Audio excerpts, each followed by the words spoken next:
Hello, this is a short demonstration video to show you how to add content to a Blackboard site. So you will have logged on and you would have come to your dashboard, which you can see on the screen. You then need to go onto your Blackboard site that you wish to put the content into. I'm going to choose the dummy site for new nursing tutors. You click on that and the site should open. On the left hand side are all the different areas that are already pre-set up for the module. Typically the place that we put most learning materials is obviously in the learning materials tab. So if you click onto that tab, then the folder which is called learning materials will then open. And as you can see, there are 3 items that are already in this folder. There are 2 subfolders, which is this coloured icon.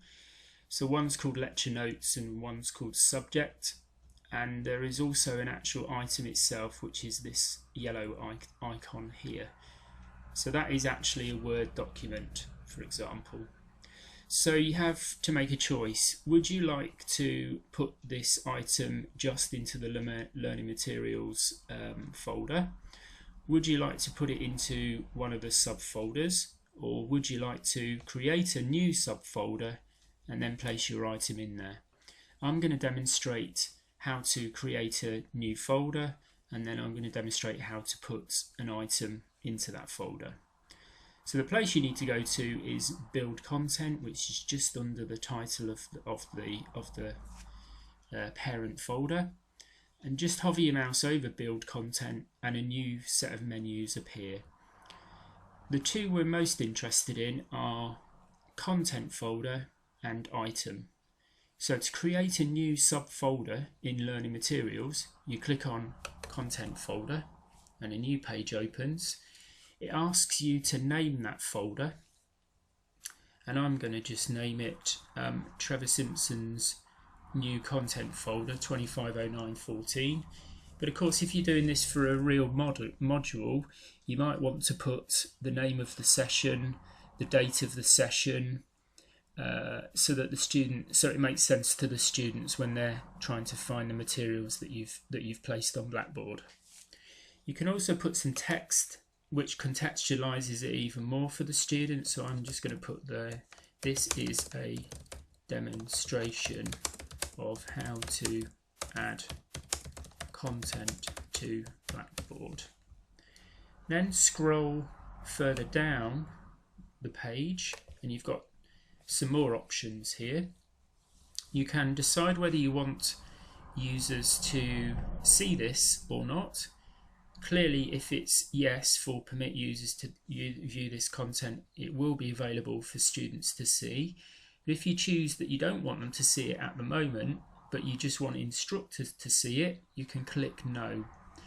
You can also set up the number of views in terms of how many times a student has accessed this folder, when and for how long, and there's quite a lot of data that you can get from that. I won't go into that in too much detail in this video. And you can also set up date and time restrictions, so you can set up when you want the folder to become available to the students. So in this case it will be at 23:59 on the 25th of September.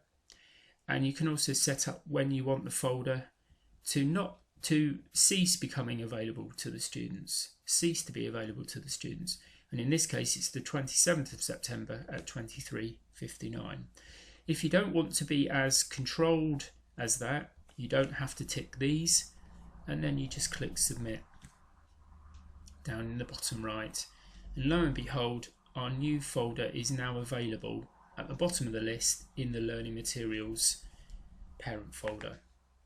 You can move this folder anywhere in the list if you like, because if you've got multiple folders, say you've got 15 of them, the new one that you create actually goes to the bottom of the list, and it then may not be obvious to the students that a new folder has become available. So you might want to think about where you want to place the folder. So you could place it at the top of the list, or anywhere in between, or at the bottom of the list.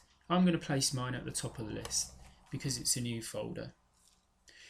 Then when you want to add content to that folder, you literally click on click on its name, and your folder, your subfolder now becomes the main screen. Again, you go back to build content, but this time you're going to create an item.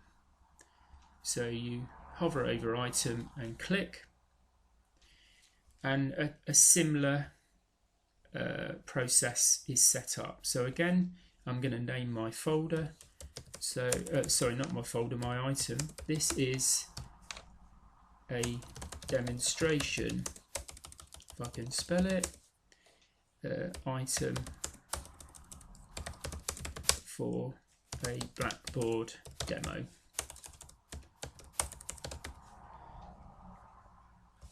And again, you can add context. This is a demo, and then you need to come slightly further down the screen, and the added thing that you've got here is that you can add an attachment. This is where you would actually add your Word document, your PowerPoint, your video, your audio clip, whatever you would like, really. There's two places that it's suggesting that you should browse. Browse My Computer, which is the one we'll use in a moment.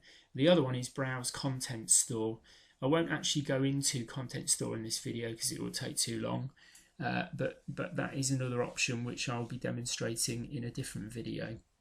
So you click Browse My Computer, and you will then go to where you know your file is. So that could be on a stick, it could be on your desktop, it could be on your H drive, it could be literally anywhere. So you have to know where your file is before you try to download it or upload it to Blackboard. In my case, it's actually on the desktop of this PC, so I'm going to click Desktop, and then I'm going to scroll down and find my Word document, and this Word document has been specifically created for the purposes of demonstrating for Blackboard. So you click on that, highlight it so it becomes highlighted, and then click Open, and lo and behold, in the attachments part of this menu now is this document. Again, you can set up whether you want students to view it or not. You can set up whether you want to know how many students have viewed it and when. You can set up how long, when it should appear to them, and also when it should cease to appear to them. I'm not going to do any of that in this particular case. And when you're ready, you then click Submit. And lo and behold, in Trevor Simpson's new content folder is now a new Word document called This is a Demonstration Item for a Blackboard Demo.